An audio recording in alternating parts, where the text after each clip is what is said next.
Ko'p bilib, kam amal qilish oxir oqibat nimaga olib keladi? Yaxshi savol bo'pti. O'zi inson bir narsani o'rganar ekan, uni tatbiq qilib amalga kiritib yuborishga ozgina vaqt kerak. Bu yerda ikki xil qarash bor. Talabaga o'laroq aytamizki, ba'zi talabalar men o'qiyapman, lekin amal qila olmayapman deb ilmdan sovib qolish bor. Shunisi bu ham bir ofat. Ya'ni amal qila olmayapman, qanday qilarkim, men qila olmasam kerak deb o'qish tashlab qo'yaman deb keladi ba'zi talabalar. Yo'q, bu ham noto'g'ri. Ikkinchisi esa mutlaq amalga harakat qilmaslik. Buni ilm, ya'ni shar'iy ilmlarni, islomiy ilmlarni ilm o'laroq qabul qilishda uni tanaga, hayotga ko'chirmaslik.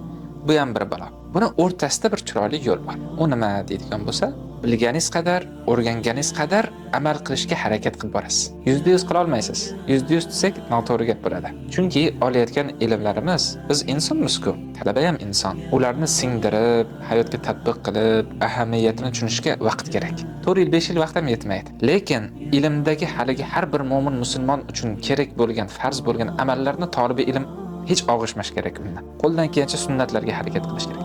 Lekin ba'zida sahobalar hayoti, tobiinlar hayoti, obidlar, zohidlarni o'qisak, u o'ta baland dozalarda ular. Talaba aytadiki, men unga qila olmayapman, demak men salohiyatim yo'q ekan deydi. Yo'q, u baland dozalar. Tushunyapsizmi?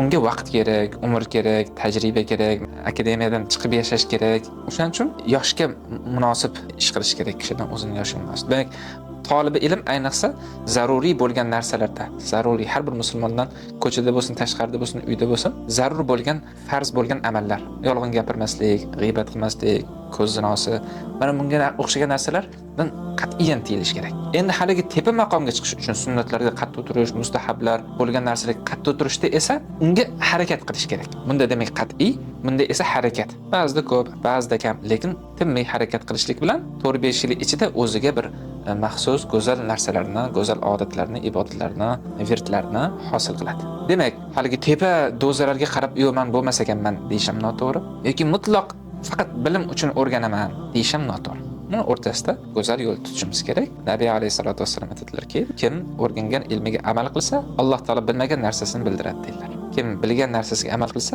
Alloh bilmagan narsasini bildiradi. Demak, o'rganganimizga imkon qadar haligi zaruriyat miqdorida unda 100% og'ishmaymiz va fazilat bo'lgan amallarda esa harakat qilaveramiz.